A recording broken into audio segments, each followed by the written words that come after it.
Sekolah Tinggi Manajemen Informatika dan Teknik Komputer Stikom Bali menggelar wisuda yang ke-16. Dalam acara rutin tersebut, di wisuda sebanyak 449 orang dari 3 program studi di lingkungan Stikom Bali.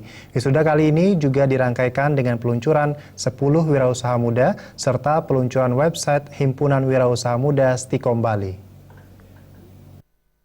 Ketua Stikom Bali Dadang Hermawan mengatakan pada wisuda kali ini kampus Stikom mewisuda sebanyak 449 orang mahasiswa dari 3 prodi. Pada program S1 Prodi Sistem Komputer mewisuda sebanyak 273 orang dan pada Prodi Sistem Informasi mewisuda sebanyak 144 orang mahasiswa. Sedangkan pada program D3 Prodi Manajemen mewisuda sebanyak 32 orang mahasiswa. Selain itu, pada wisuda kali ini 4 orang mahasiswa akan mendapatkan dual degree, yaitu Sarjana Komputer dari Stikom Bali dan Bachelor of IT dari HELP University Malaysia. Ada beberapa wisudawan yang lulus di kelas internasional, yang mereka akan mendapatkan dual degree dari Stikom Bali Sarjana Komputer dan dari HELP University Bachelor of IT. Mereka ada sebagian yang sudah diwisuda di HELP University, ada juga yang belum. Nah, itu merupakan prestasi daripada para wisudawan, karena itulah salah satu tujuan daripada para mahasiswa untuk kuliah di Stikom Bali, yaitu mencapai atau menggapai gelar sarjana komputer maupun ahli media komputer.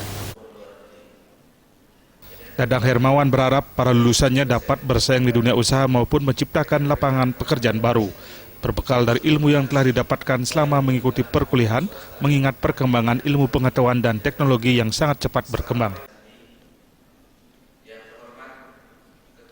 Ya, saya berharap kepada para wisudawan, walaupun ini merupakan titik akhir daripada studi di Stikom Bali, tapi juga sebagaimana kita ketahui bahwa wisuda ini jangan dijadikan sebagai momentum akhir, tapi juga bisa dijadikan sebagai momentum awal untuk terjun ke masyarakat, untuk terjun ke dunia usaha, baik sebagai pekerja maupun sebagai wirausaha, dan memulai lagi aktivitas selanjutnya. Dan juga tentu saja jangan lupa terus belajar, karena ilmu ini, apalagi TIK, Teknologi Informasi dan Komunikasi atau ICT, itu dalam setiap detik, dalam setiap kita berkedip saja sudah terjadi perubahan, sudah terjadi kemajuan. Selain pelaksanaan wisuda juga dirangkai dengan peluncuran 10 wirausaha muda binaan Stikom Bali serta peluncuran website Himpunan Wirausaha Muda Stikom Bali sebagai tindak lanjut dari pencanangan gerakan 1000 wirausaha muda Stikom Bali pada wisuda ke-15 yang lalu oleh Menteri Koperasi dan UMKM RI. Kadek Suantara dan Riasa Bali TV.